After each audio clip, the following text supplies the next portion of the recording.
Hello students, today we are going to talk about solubility.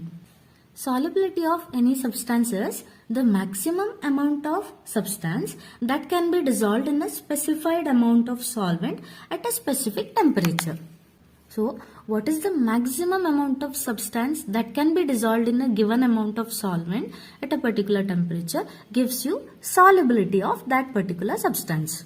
There are many factors upon which solubility of a substance depends. They are nature of the solute, nature of the solvent, temperature and pressure of the system. By taking many examples, we will understand them one by one. We will consider the first case, that is solubility of a solid in a liquid. As we all know, a polar substance like sodium chloride or table salt dissolves readily in a polar solvent like water. But this sodium chloride cannot dissolve in an organic solvent or non-polar solvent such as benzene. Similarly, if you consider an organic compound naphthalene, it readily dissolves in benzene, but it cannot dissolve in water. So what is understood from this? A polar substance readily dissolves in polar solvent and a non-polar substance readily dissolves in non-polar solvent. Or in simple words, a solute dissolves in a solvent when the intermolecular interactions are similar. A polar solute and polar solvent has similar intermolecular interactions. Similarly, a non-polar solute and non-polar solvent has similar intermolecular interactions. That's why easy dissolution takes place. The bottom line is like dissolves like. So that was about the first two factors, nature of the solute and nature of solvent. Depending on their nature, dissolution takes place. Now I'll explain some more interesting topics related to solubility. When a solid solute is added to the solvent, some solute dissolves in it and its concentration increases in the solution. You can call it as dissolution. Some already dissolved solute particles in the solution can collide with newly added solid solute particles and they can get separated out of the solution as solids. So you can call it as crystallization.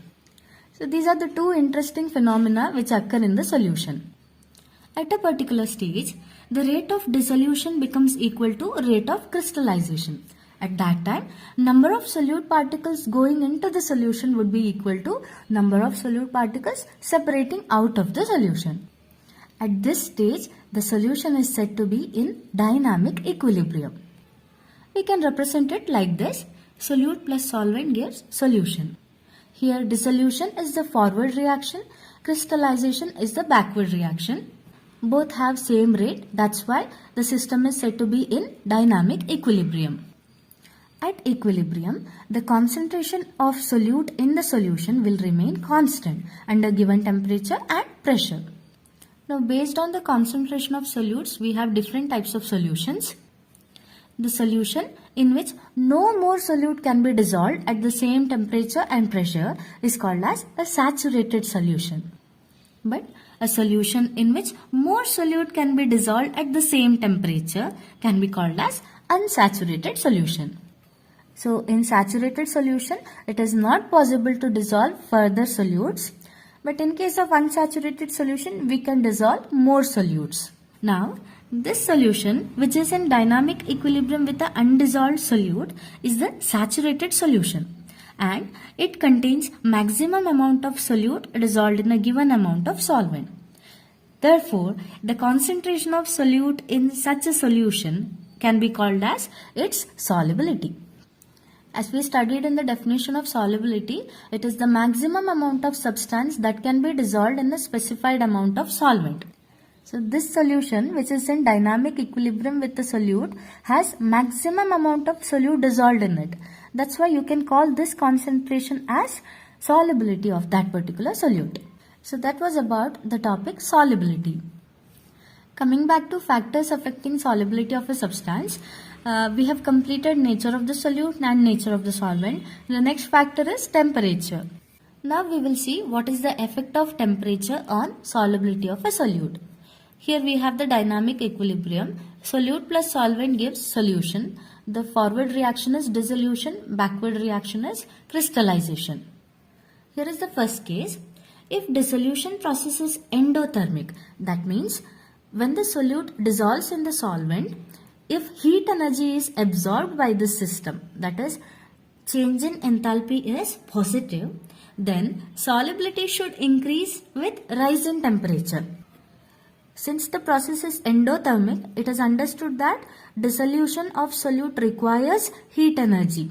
In that case, when you supply temperature, what happens? It becomes a favorable situation. We are providing heat energy to the system. Using that temperature, solute can easily dissolve in solvent, producing solution. Therefore, solubility of the solute increases with rise in temperature when dissolution process is endothermic. Similarly, there can be certain solutes for which the dissolution process could be exothermic. That means when a solute dissolves in solvent, heat energy is liberated, released. Temperature of that system increases. That means enthalpy change is found to be negative. Then what happens?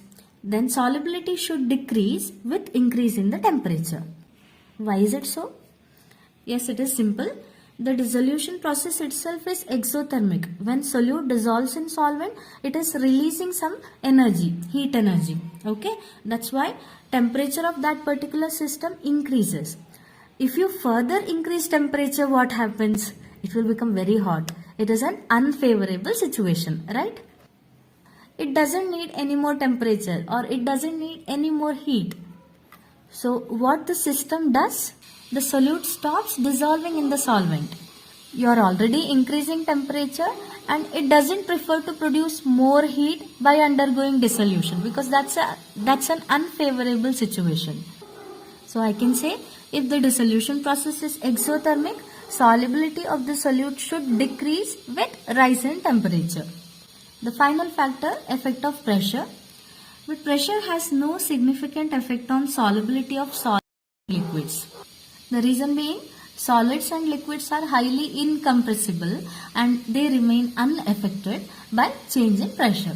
So that was about factors affecting solubility of a solid in a liquid.